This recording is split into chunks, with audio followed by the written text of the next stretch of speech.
UK visa വാഗ്ദാനം ചെയ്ത് ലക്ഷങ്ങൾ തട്ടിയ കേസിൽ പ്രമുഖ സിനിമാ നിർമ്മാതാവും ഗുഡ്വിൽ എന്റർടൈൻമെന്റ്സ് ഉടമയുമായ ജോബി ജോർജിന് 4 വർഷം തടവ്. 2 കേസുകളിലായി കൊച്ചിയിലെ പ്രത്യേക PMLA കോടതിയുടേതാണ് വിധി.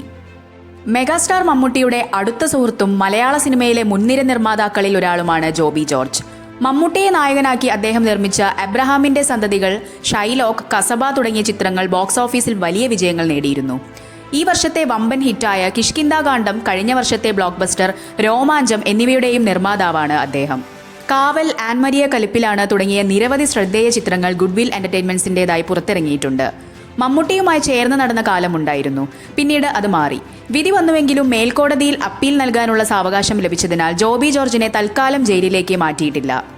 ഇതേ കേസിൽ പ്രതിയായിരുന്ന ജോബിയുടെ ഭാര്യ സുനിമോളെ തെളിവുകളുടെ അഭാവത്തിൽ കോടതി വെറുതെ വിട്ടു.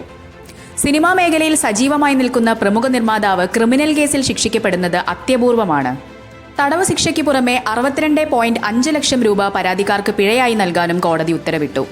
2011-2012 കാലയളവിൽ മൂവാറ്റുപുഴ സ്വദേശി രാജേഷ് മാത്യു, മുളന്തുരുത്തി സ്വദേശികളായ ദമ്പതികൾ എന്നിവരിൽ നിന്ന് UK വിസയും ബിസിനസ് പങ്കാളിത്തവും വാഗ്ദാനം ചെയ്ത് പണം തട്ടിയെന്നാണ് കേസ്.